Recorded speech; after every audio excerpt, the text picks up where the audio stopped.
What is going on, everybody? Welcome back to another post-game show here on Mets Central. This is Mets Fan Reaction game number 80, where the New York Mets once again lose to the Atlanta Braves by a final score of 7-4.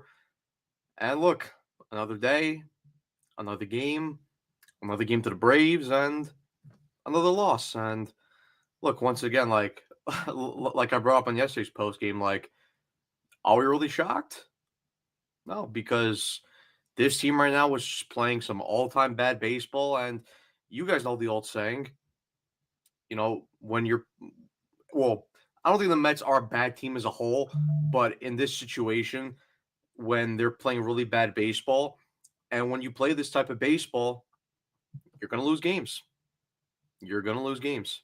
And, you know, we've talked about this over the last couple podcasts we've done and the last couple, post game shows that we've done, breaking down and talking about these losses that, you can't really point to one thing right now and say, that the Mets are losing because of, point A or point B. It's for a multitude of reasons why they're losing these games. And look, today we're going to get into this on this post game show, but, Frankie Montas made his Mets debut today. And, there was a lot of concerns about Montas, and listen, rightfully so, and listen, you shouldn't really get, too worked up and too concerned about rehab starts. But I think in Montas's case, the results of his rehab starts were so bad, and I've never even seen a starting pitcher have that kind of, as bad as results as Montas in his rehab starts. So I think there was some rightful concerns to be had there, coming into this game. And like I said yesterday on the post game, I didn't know what to expect from Montas. I hope for the best, but I was pretty honest. I wasn't too confident about what we were going to see. And today, I mean, like I said, we'll get into it, but he pitched pretty well, Montas. I mean, look, did he get into some trouble in some certain situations? Yes, but thankfully he made the right pitch at the right time to get out of those jams. And look, I mean, like I just brought up, what's it called? This Mets team right now, they're losing games because of a multitude of different reasons. Well, listen, today, and you could maybe point to this in some certain cases of the last couple of games that the starting pitching has been good, but starting pitching today wasn't one of the reasons why they lost this game. However, some of the reasons why they lost this game, the bullpen imploded, which is something that we didn't see yesterday because the bullpen was pretty nails for the most part. I mean, sure, you could point to some guys like Stanek had some trouble. Maybe even though Diaz wasn't really in trouble, he did let up a couple base runners. So you could say, okay, the bullpen was a little shaky at points yesterday, but at the end of the day, when they needed to get the outs, they got the outs that they needed, and they didn't allow any damage. Can't say the same today about the bullpen because Montas goes and he pitches 5 very good innings, and Carlos Mendoza, he goes to Huascar Brazoban, and listen, I like Brazoban, I like him as a pitcher, but got to hold him accountable. He was shit today. He was shit. Listen, you can't come into Major League Baseball games and expect to win when the first guy coming out of your bullpen is walking the bases loaded. And that's what Brazoban did. And especially against this Braves lineup with the amount of, high caliber weaponry that they have at the top of their lineup specifically, I don't got to name names, but Acuna, Olsen, Riley, Marcell Ozuna, Sean Murphy when he's healthy, you don't want to be giving these guys easy opportunities to come through and do damage against you. And that's what Brazoban did. Like I said, you can't come out of the bullpen and walk the bases loaded. Sorry, you're going to lose baseball games that way. And that inning, that bullpen appearance from Brazoban was the turning point of the game, and the Mets lost. But listen, was it just the bullpen? No. And also, one more thing I will bring up with the Brazoban point. I was seeing a lot of people on Twitter complaining about Carlos Mendoza, going to Huascar Brazoban and why did he go to him? Listen, I get it that we've been questionable about Mendy this year. He's definitely had some questionable bullpen decisions, and in terms of also how he uses the bullpen. You can't blame today's game on Carlos Mendoza. I can't, because okay, who are you going to in that spot? Who are you going to? Budo was used yesterday. I mean, listen, okay, you could go to him, right? But we've seen how Budo can be against, top opposing lineups, especially when he's pitching on back-to-back days. Or, if you want to even bring him in after Brosman loads up the bases. Well, we've seen in certain situations how poorly Jose Budo pitches when, he's going out there and he has to face a lineup with guys on base. He's imploded multiple times this season trying to do that. So, and listen, at the end of the day, Carlos Mendoza is not the one pitching out there. He wasn't. And listen, I agreed with going to Brosma at that point because at that point he was, aside from Reed Garrett, but you didn't want to use Reed Garrett that early in the game. Aside from him, Brosman in the bullpen was the highest leverage guy that was rested enough per se. So I don't have a problem with Mendy going to Brosman there. It's simply down that Brosman just didn't execute and he didn't pitch well. So listen, I get it that right now, the way the Mets are playing, the way that they're just, the losses are piling up and stacking up. I get that it's very frustrating, and it's very frustrating for us fans because we don't want to see them lose. We want to see them win. We want to see them play competitive baseball. But at least if we're going to, criticize the team, criticize the manager, be frustrated, can we at least have some rational criticism? Just because we're upset, mad, angry, frustrated, it doesn't mean we have to be irrational with our criticisms. Let's stay straight and let's look at the situation and fairly provide criticism where criticism is due. Because, like I said, blaming Carlos Mendoza in that situation, it just, to me, it didn't make any sense. Because, and again, this is not like the situation where, if you go back to a couple series ago, first game of the Rays series where Clay Holmes, only had around 80-something pitches, and, Mendoza ended up taking him out. Like, the situation between today and between that game and today, totally different. Because one, okay, Clay Holmes, again, 80 pitches, but I mean, listen, again, if you're going to factor in the fact that he didn't recover as well as Colorado, cool, I can understand that. But when you're comparing taking him out to Montas is very different because this is a guy who's making his first start of the year. Okay, he steadily worked up and built up his pitch count over the course of his rehab starts, but he's not fully ready to go out there and give you 100 pitches. They even said today on the before the game started that Montas's limit was probably around 80 to 90 pitches, and by the time he finished that fifth inning, he was already at I think he was already at 80 pitches or about 75, 76 pitches. So it was rightfully his time to come out of that game. So again, I don't have a problem with pulling Montas there. Again, because it's about, building up his workload and getting him comfortable. We saw this with Senga at the start. When Sean Manaea gets back, which is hopefully soon, even though, we kind of got some not so great news that, he had to get a cortisone shot in his elbow. So he's going to be shut down for a couple days. Doesn't necessarily mean that, he's not going to be back. He could be delayed a couple days, which is hopefully the case because, again, this team needs Sean Manaea. But we're going to see the same thing with him. You're going to have to build up his pitch count to where, he can fully get comfortable going 80, 100 pitches. Because, listen, if Montas was fully ramped up, yeah, he most likely would have went out there and pitched and gave you 6 innings, maybe even seven with the way he was going. So, like I said, I can't blame Mendoza on that one. It's down to the bullpen. It's down to the pitchers to execute. And then the other reason why they lost this game, again, can anyone take a guess? The offense. Offense didn't show up. I mean, cool. You had the inning in the 4th inning, but again, this is something we talked about where, okay, the Mets offense, they might put up runs, but everything's in 1 inning.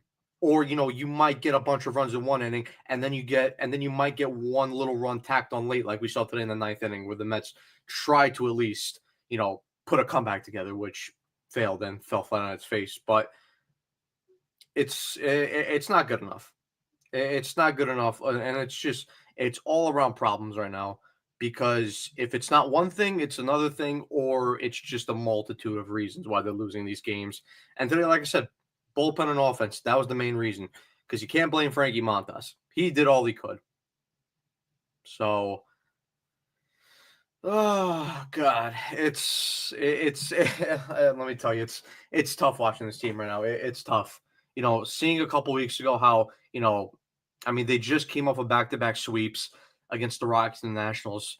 I believe they got up to 21 games over 500, and right now, I mean, 1-10 over the last 11, and right now, they're sitting only 12 games up over 500, which I get. It's still a good amount.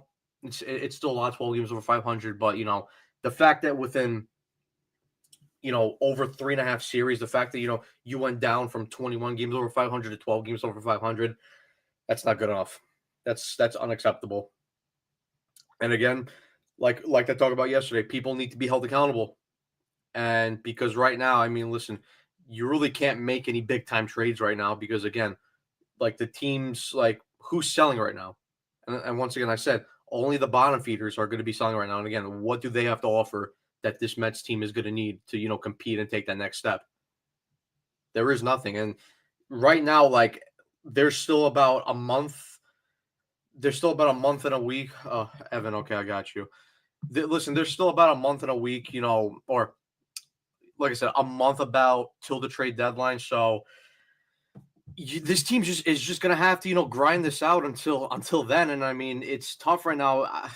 I can't really see how it's gonna get better as of right now. Listen, I hope that there's something and some way that this team could just turn it around. Maybe it is a team meeting, but I don't know. It's rough. It's rough. And listen, I listen. And again, I talked about it that Chavez should be going, but again, like, and I talked about these yesterday, but Stearns obviously had his post game media. I mean, not his pregame media today, where he does an interview for every homestand. And again, like you got the New York media, the brutal New York media, as we like to call them, and they're not asking the tough questions. Like, okay, like fine, you could ask about the injuries, you can ask about the the fact that the pitching hasn't been as great as it was at the start of the year, but where's the questions about the lack of offensive productivity? Where's the questions about both Barnes and Chavez's job security? Why are we just giving David Stearns these easy, underhand layup toss questions? Like it doesn't make sense because, and again, I said this before, when you're 1-10 as the president of baseball operations, you deserve to be asked those tough questions. And again, listen, I get that, maybe what we want to hear, we're not necessarily going to hear because again, as someone as who's an employee of the team, you're not going to, be out there and give as brutal, honest answers as you probably would like to give. At the end of the day, you have to stay professional. I get that.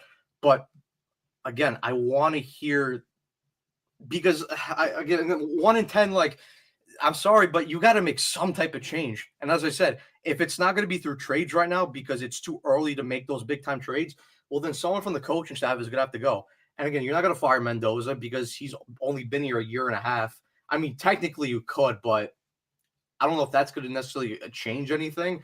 You're not going to fire Hefner because the pitching has been pretty good. And then, the only thing I can think of is, just the offensive, the hitting coaches, because again, the main reason why we're even in this spot of why the pitching is destroyed up until this part and this reason is because the bats haven't been good.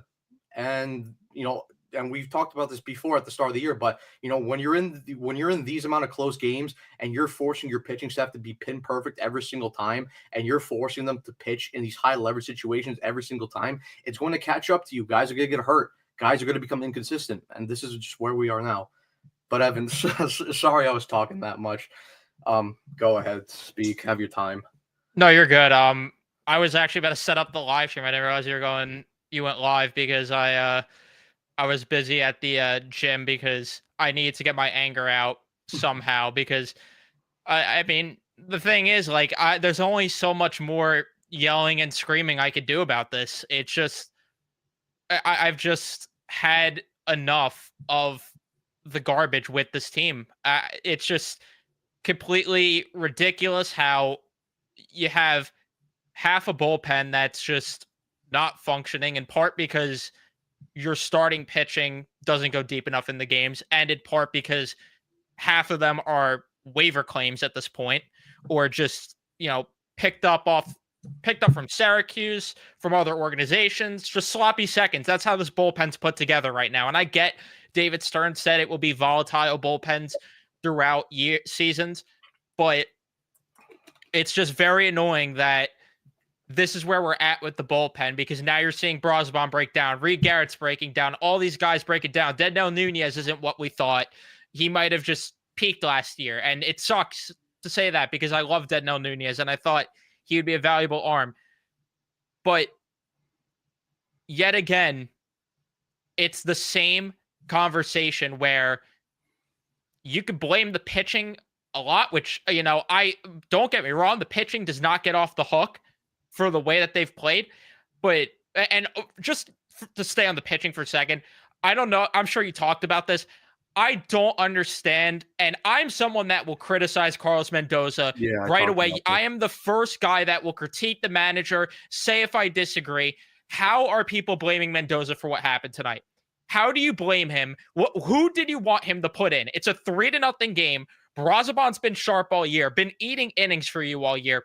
Who do you want to go to there? Did you want to go to Jose Castillo, who wasn't good either? Did you want to go to Reed Garrett, who was not good either and has not been good on back-to-back days during the season? Who did you want to go to? The new Richard Love lady? Is that who? Budo? Who none of us trust? Stanek? Stanek's been awful. Who did you want to go to? Anyone that's blaming Mendoza, tell me who you want him to go to there. Do you see the point? There's one arm in that bullpen right now that you could count on every time you call his number. And that's because he's your $20 million investment that you have to treat with care. And it's to the point where I'm excited for Brooks Raley to come back. Brooks Raley's not fixing all this. That's one arm. Great. No one else is walking through that door. The Minter injury, we downplayed how much it would impact this bullpen. And it's unfortunate. But back to the lineup.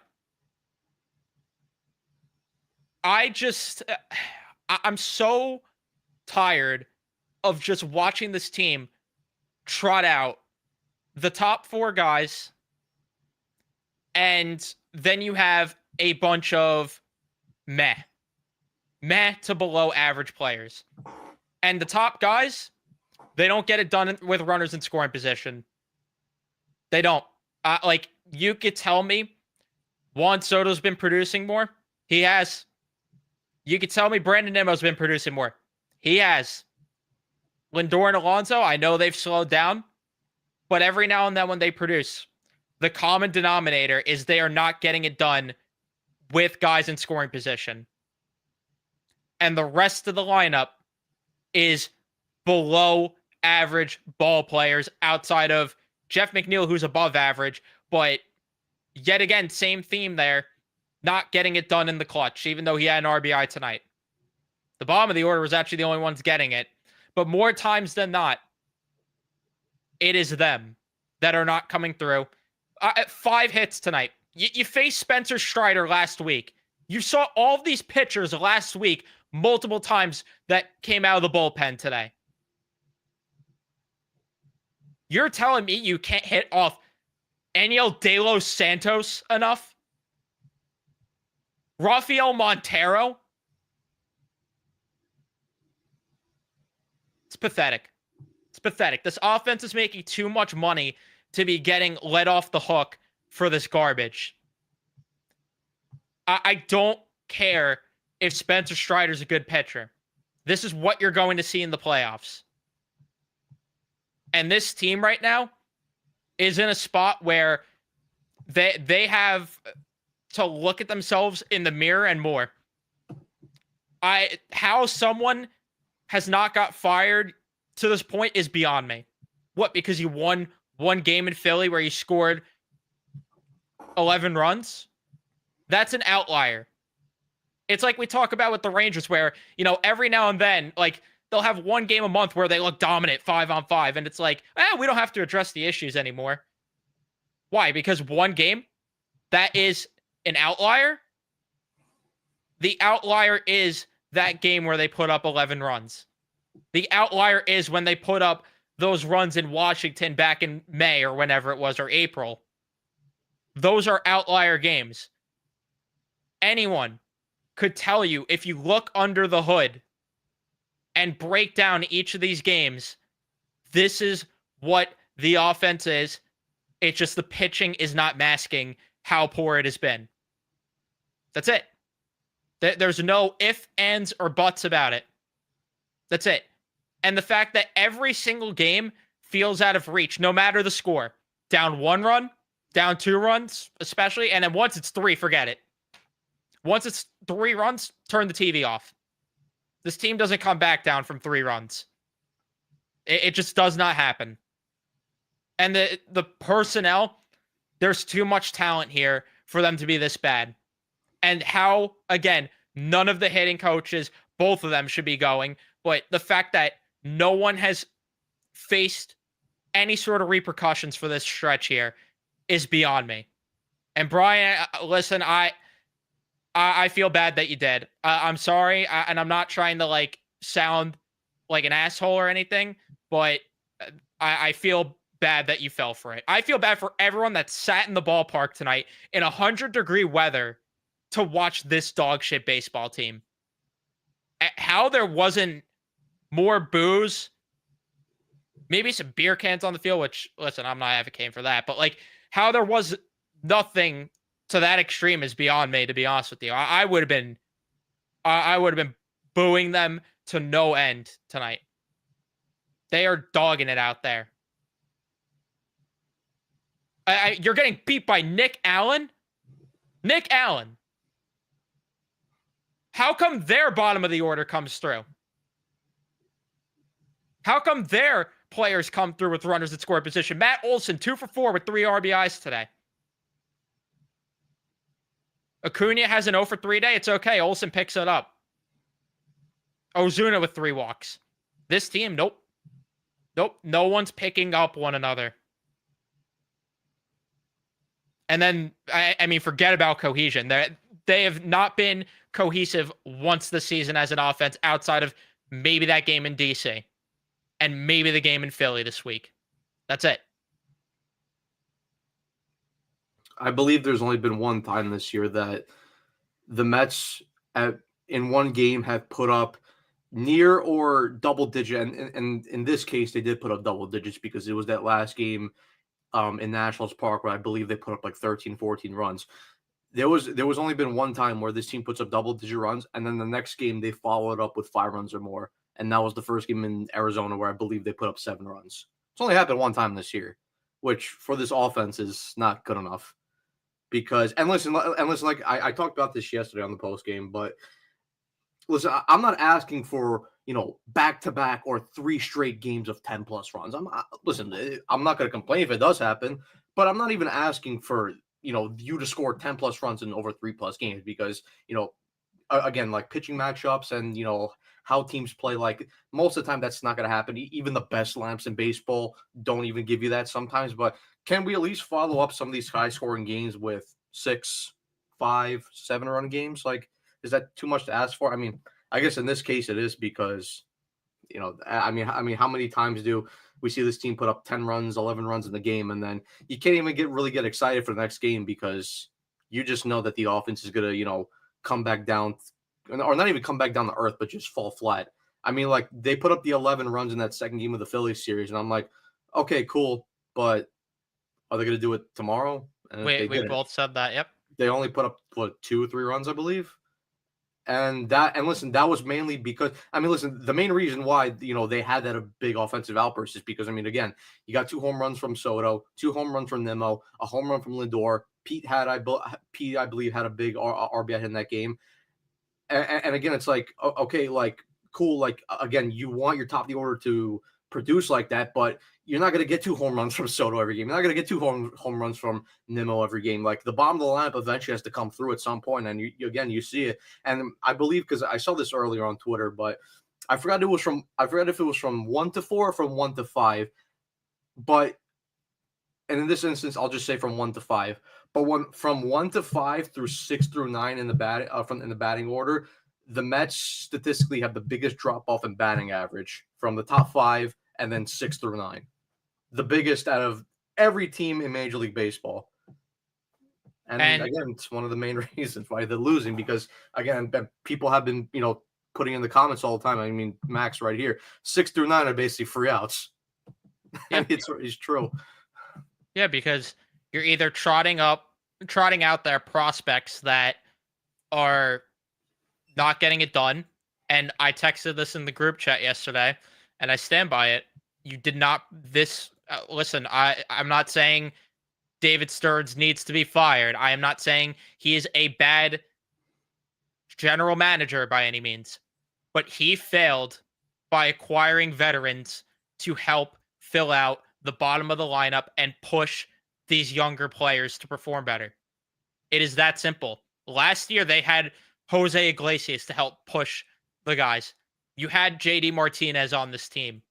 Bader, I know he's a defensive first center fielder, but you still had the presence of those veteran players on this team pushing the younger guys to be better. Where this year, they're going out there still every day, despite performing poorly, because what are your other options?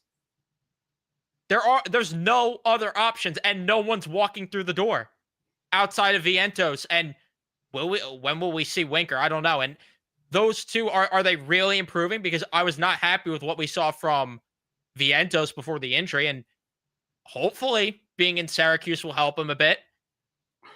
And then Winker, I mean, it sounds like he's ways away. 25% better.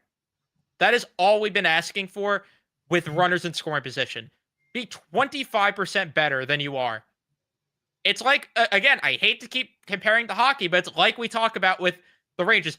Be middle of the pack at 5-on-5. Be middle of the pack with the runners in scoring position, and this team is the best in baseball record-wise. Far and away. But instead, no, you're with the fucking White Sox. The White Sox, the Rangers, Royals, Orioles, you're below the Pirates and the Rockies. And the Mariners, who are regarded as a one-man offensive show right now with Cal Raleigh. You're below some of the worst offenses known in baseball. With this talent and this payroll. That's disgusting. That is absolutely disgusting.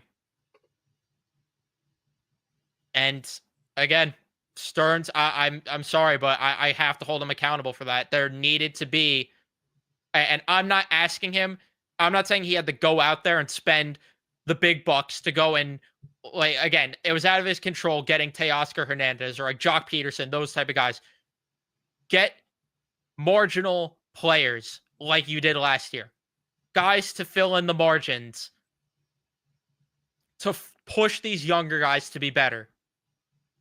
Because the only guy that he got this offseason for that was Nick Madrigal, and he's hurt. And Nick Madrigal, I can tell you right now, if he's here, he's not improving the team in any way. But you need those guys in the margins, and you're not getting it. And the one thing, you know what? One thing I will say that people might be right to critique Carlos Mendoza about right now, Starling Marte should not be hitting in the top of the order. Carson was talking about this yesterday when he did the takeover for our show, which thank you to him again for doing that. He was saying at this point, you have to move Marte down to like the 7th spot or the 8th spot to spread the offense a bit, even though he's inconsistent, but at least there's some sort of production there, because there's nothing from Jared Young, Brett Beatty, Ronnie Mauricio, Luis Torrens. Senger's not going to provide anything off the bench for you offensively. You have too many defensive first players. And some of these guys aren't even good defensively. I don't know where you go from here. I really do not that's why, again, you have to fire the hitting coach, because you're not 1 or 2 moves away from fixing this. You have to try making a coaching change, and then you go to the roster. Yeah, even I brought this up before you came on, but I'm like, even if you are one or two moves away, you're not making a trade right now just because no one is selling right now because the playoff race is way too close. So you have to make some kind of move internally, in terms of getting rid of a hitting coach. And I brought this up yesterday because listen, the Texas Rangers before couple months ago, maybe a month and a half ago, they fired their hitting coach. And look, their offense still hasn't turned it around. But you know what? I'm at a point to where I'm like, cool. Even if the offense doesn't turn it around, can we at least hold someone accountable? Can we at least get Chavez out the door? Because that's something I just want to even do regardless of whether the results, turn around or not. Because I get it. Just because you get rid of one guy, it doesn't mean all the problems are going to magically fix itself. Because at the end of the day, 6 through 9, like we talked about, you still have a bunch of AAA guys, guys that probably shouldn't even be on major league rosters. But at least, like I said, hold someone accountable. Because again, you're 1-10 in your last 11, and when you're 1-10, someone should be held accountable. And it's not even like 1-10, like they're losing close games. Like, okay, sure, you could point to yesterday's game. They lost a close game, right? But most of these games are getting blown out in. And again, I also touched upon this point. I'm like, listen, I get that the pitching hasn't been great over the last 2 weeks. And there's been tons of games where they've just gotten blown out and the pitching hasn't been good. But in those games where they're getting blown out, they're still not putting up any type of runs because listen, at least I can say like, okay, if the pitching staff is giving up 10 runs, but the offense is providing you actual run support and you're scoring 7 to 8 runs a game and you're still losing, I'm like, cool, okay, the offense is doing their part. The pitching needs to step up. But again, when the pitching is getting completely dominated and you're only putting up 2-3 runs a game, well, guess what? Most of the time, because you're facing good teams, if you only put up 2 to 3 runs, you're not going to win those type of games regardless anyway. I mean, sure, maybe you do if the pitching staff just goes over their head and gives you something like what we saw at the start of the year, where pretty much everybody in that rotation was just performing over what we expected. Yeah, and the bullpen went on like a streak at the beginning of not allowing a run. Then yeah, cool, you could get away with that. But again, like when you're facing top caliber lineups like the Phillies, the Braves, even okay, the Rays don't have the top lineup that they did of a couple of years ago, but still you have respectable hitters in that lineup. Like you're not going to get away with that for a long stretch of time. And it caught up to them. So listen, like I get it. Like I'm not exonerating the pitching staff, but again, it comes down to the offense again. Like you're still disappearing. You're still not giving them any type of run support for me to just solely blame the pitching staff. This is why you fire the hitting coach. Because,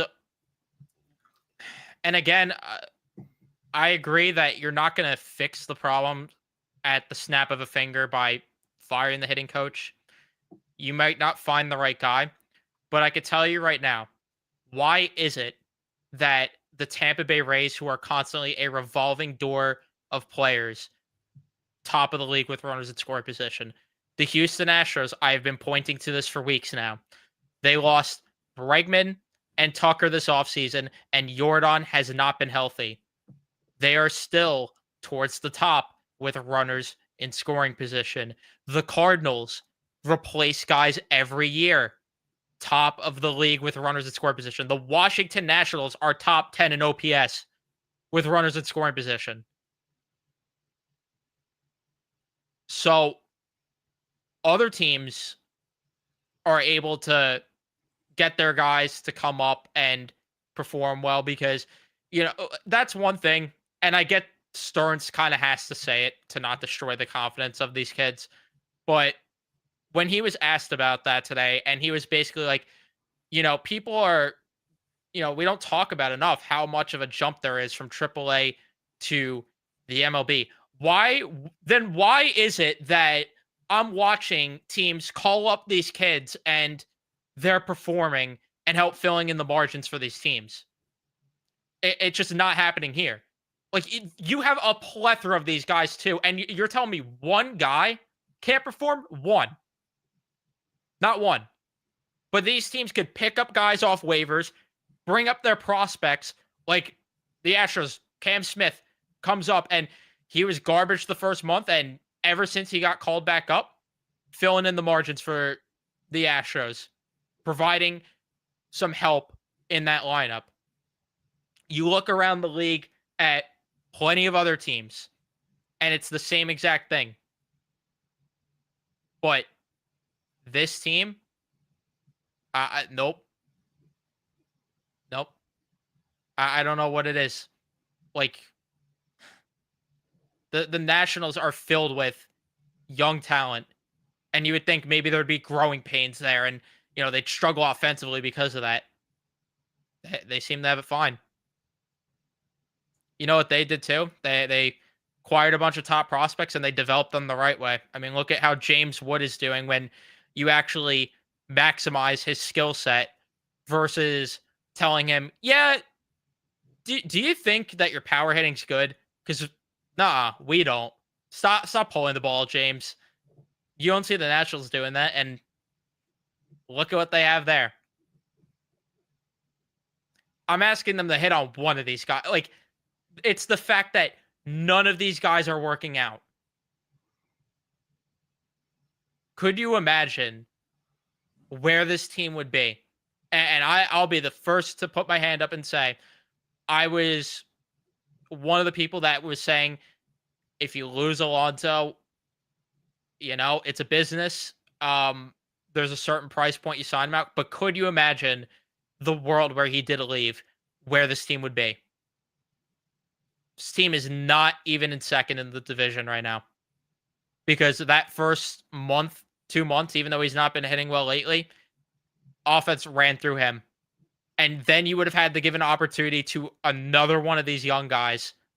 Because you would have had Vientos at first, and then Beatty would have been playing third. This would be a train wreck right now. Even though it already is.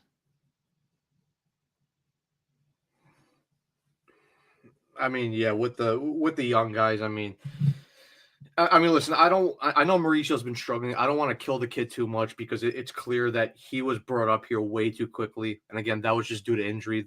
They needed someone to step in and just take over Vientos' spot. And I get it. Like, it was nice to see him hit a couple home runs, but his whole plate approach is just, it's awful right now. And listen, part of that is because, why isn't Chavez working? I mean, not that I want Chavez to work with him because he'll just fuck him up even more. But again, like, at least if he was actually doing his job, like, why aren't you working with the kid? Why aren't you pointing out flaws in his swing, working on his plate approach? Like, you're actually supposed to do your job. Like, you actually get paid money to do that. But again, I guess we're going to have to rely on, Francisco Lindor to step in and actually, tell you to start doing your job. But it's just, I don't know. I mean, that's the other thing. It's like Lindor has to tell the hitting coach to do his job. He said what he did about your top prospect. Like, what more do you need to see and hear to realize, hey, you know what? Maybe this guy's a jerk off and needs to go. Like, what more do we need here? Does he have to, like, flat out do something off the field so bad that you have to fire him? Like, is that where we are? Does he have dirt on the organization? Do we need a Jared Porter situation for this guy to go? And I'm obviously not wishing for it to get to that extreme. I want to make that clear before people take it out of context. But, like, I'm just saying, do we need that for him to go? Because what more do you need from a baseball level? From a pure baseball level, what more do you need? I stand by what I've been tweeting and what I've been saying. The second he said what he did about Alvarez, right then and there, you got to be done and cut ties with him. Right then and there. Because how do you let him talk down on your prized possession that you didn't want to move for Juan Soto back in 2022? How do you let your hitting coach just say that and destroy the development of your top prospect? It's just beyond me. And again, like we were saying, like, this is not reactionary because it's a 4-year sample size. Like, there's plenty of evidence to show that Eric Chavez is not a good hitting coach. And I mean, I mean, Carson's brought this up before, but the guy's statistically one of the worst playoff performers as a hitter in Major League Baseball history. And listen, I get the fact that just because you're a bad player doesn't mean you're a good or a bad coach. Like not it doesn't correlate like that. But it it just and again, like I talked about this yesterday because listen, at least if let's say not even this is Chavez an example, right? But let's say at least this was David Stern's guy that he brought in from last year, and maybe things aren't working out exactly as planned, but okay, you trust David Stearns, you at least want to give it some time, let everything develop, and then when we actually get a good enough sample size, then we can make a decision on whether this is working or not. But the thing is, like I brought up, Chavez and Barnes, they're not even Stearns hires. These guys were brought in 2022 under Billy Epler, a completely different regime, by the way. So I don't get the hesitancy to not fire and move on from because okay, like people can at least point to Jeremy Hefner and say like, oh, but he wasn't brought. Stearns didn't bring him in. He was part under the previous regimes, and Hefner was even brought in before because I believe they brought him in 2020 or late 2019. That was I think a Porter hire. Yeah, maybe even before. It might have been a Sandy hire. I don't know. I think it was a Sandy hire, but at least with Jeremy Hefner, at least there's actual evidence to show there's actually been growth on different pitchers and development of pitchers. What development has Eric Chavez done on any of these hitters? Because again, we just point to Francisco Alvarez, came up in 2023, hit 25 home runs. He turns around and says, "You think that was a good season? Because I didn't. You got to hit the ball on the ground more. Forget about the launch angle. Do spread the field. Everything that you're good at, we don't want you to do. Do something that's completely not natural and not normal, and that you don't, that you won't hit your full ceiling to. Like that's some Ranger type shit development right there. I mean, what are we doing? It doesn't make any sense. And again, this is your top prospect. We had so much hype, so much excitement for this kid. Seeing him coming up and rake at every single point of the minor leagues. Him hitting that Futures home run at the 2018 Futures game back at Nationals Park. He hit one all the way deep to left field, and we're like, wow, this guy, one day he's going to be in the middle of our lineup with Pete Alonso hitting back to back, and we're just going to see home run after home run from this kid, and go 5 years, 6 years later, and he's just doesn't even look like he belongs in Major League Baseball. And look, hopefully, and he's not now. I mean, yeah, as of right now, he's not. And listen, I hope the kid turns it around because, again, he's still 23 years old. He's still young. He still has potential to grow. I brought this up before, but usually catchers usually come up a lot later because it takes time. It takes a lot longer for them to develop. I mean, I said this before. I believe Adley Rutschman, when he first came up, he was 25 years old. And Alvarez came up when he was 21 years old. So he came up really early for his age. So I believe there is still time for him to develop. I don't believe he's a lost cause. Because even, let's say, for example, Alvarez was to leave the organization, I believe that there would be a smart organization hitting-wise that would pick him up and say, okay, we can fix this kid. I mean, listen, I get the Dodgers of Will Smith, so they probably wouldn't bring him up, but, the Tampa Bay Rays, let's say, because the Rays get good production, they could probably, pick up Francisco Alvarez, turn him around, and in the matter of a couple months, maybe a year and a half, he'll be back to hitting 30, 35 home runs out of the catching position. But yeah, under Chavez, it's not going to happen. Nope. I mean, he was called Baby Salvi for a bit at one point. I don't get it. Especially because, like we've been saying, this is why they lost that series against the Dodgers. This entire debacle with runners in scoring position, just to get back on that. Also, someone commented before, and I forgot to say it. Yeah, they had like 2 hits through like 7 innings or whatever it was tonight. Yeah, they didn't get a hit until like the 4th inning. Well, they didn't get a hit till the 4th inning, and then after Beatty drove in 2 runs to put them up 3-0, they didn't get a hit till the 9th inning. No, Edgar, that's just not true. They had the best record in baseball from the start of June on. So I don't know what you're talking about by That's a pretty long hot stretch then. Um, but nonetheless, um, last year in the playoffs, because I have the numbers in front of me, with runners in scoring position in the championship series, they were obviously the worst ranked team in that regard. Out of the 4 teams that were remaining, they had a 633 OPS, a 193 average, 2 home runs, 20 RBIs, and 11 hits with runners in scoring position. Comparison to the Dodgers with their 929 OPS and their 306 average with 4 home runs, 22 hits, 35 RBIs. That's the difference there. Jonathan Pitaro, promoted AAA this week, had a 3.40 in AA. Expected to be a bullpen arm. I mean, they need arms, so sure, welcome aboard, I guess. I hope he could at least provide some value to the bullpen because they need it.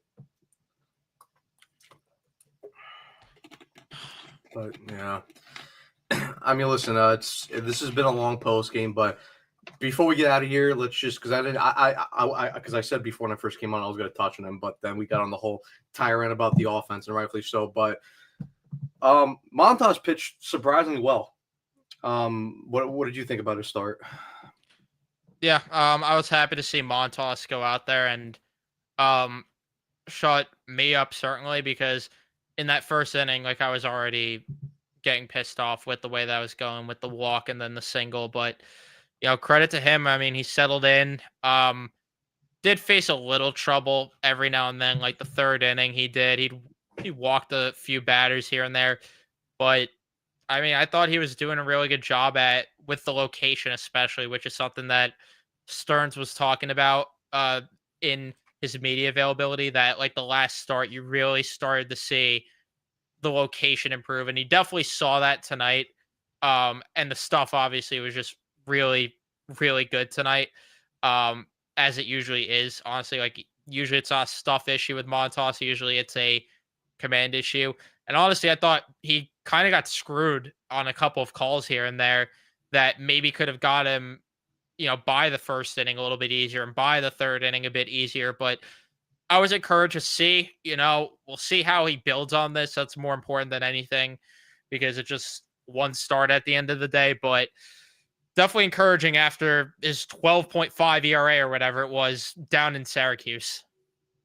No, yeah, I thought Montas was solid today. I mean, look, did he get into some trouble in the first inning and the third inning? Yes, but when he had to make the pitch, he made the pitch to get out of those jams. I mean, he had the big double play turned on Austin O'Reilly to get out of the first inning jam, and then made some good pitches in the third inning as well to get out of there. But look, I thought for the most part, I thought he commanded the strike zone well. I like the fact that because I think in the second Acuna at bat he walked him, but I really liked how in the first at bat against Acuna he just went right after him, which is something. It's like I talked about this with Paul Blackburn yesterday, like, and the reason why it's just not a good matchup because against this Braves lineup and specifically the top guys, like those guys are not going to chase. If you want to get them out, you got to go after them. And that's what Montas did. He really wasn't afraid. I mean, sure, like the 3 walks, you would like to maybe see him cut down a little bit on that more, and hopefully he will over his next couple of starts. But I like this fastball. I mean, he almost topped out at about 98 miles an hour. Because I'm looking right now on Savant, 97.97 miles an hour. So he had a lot of life on his fastball. Sinker, I thought it was solid. The cutter, I didn't like the start. I thought, he was kind of struggling to, exactly place it on the corner. But after a little bit of throwing it, he kind of got in the groove and you start to see him place it a little bit better on the black end.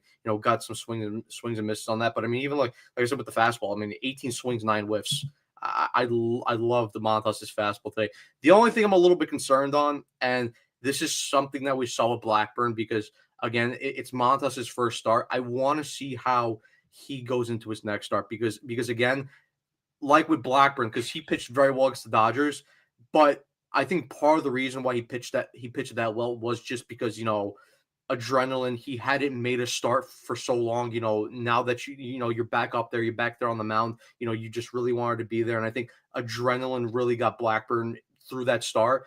So that's the only concern I have for Montas is was it possibly adrenaline that really got him to the start? So I do want to see him, go out there and have another solid start. I'm not as worried about that though, just because I like I said, Montas has better stuff than Blackburn. Again, he's willing to go after those guys, so and he's not gonna, he's not willing and he's not going to, nibble around the corners and try to get, swings and misses, far out of the zone. So that I'm not too concerned about Montas. Again, I want to see him go out there and just provide at least something similar to what we saw. I'm not asking for, for 6-5 shutout innings, but at least, give me a respectable 5-6 innings, 2 1 runs, 3 runs, even at most. If you could do that and just build on that and keep building up on that, like I'll be pretty happy with Montas. Yeah, just want to see that. Yeah. But yeah, I think that's gonna be it for us. I mean, well, we got 23 people watching on YouTube, so thank you guys for staying with us and watching us. 51-minute post game stream, so this is a bit of a longer one, but hey, you get to see us talk some baseball, so I guess, and it's for you guys' entertainment at the day. Not only do we want to talk, but we want to provide you guys content. But yeah, just leave a like and subscribe on the channel as always. Again, make sure you guys hit the notification bell to let you guys know anytime we upload a video or live on the channel. But yeah, that's gonna be it from us. We'll see you guys tomorrow for the post game. Hopefully, maybe they win. Maybe, I don't know. We'll see. And then yeah, after this series is obviously wrapped up, we'll do a podcast on Friday before the NHL draft, which right now I'm looking so much more forward to the NHL draft than watching the Mets tomorrow. But hopefully we'll get there pretty soon. But yeah, that's gonna be it, guys. See you guys tomorrow. See everyone.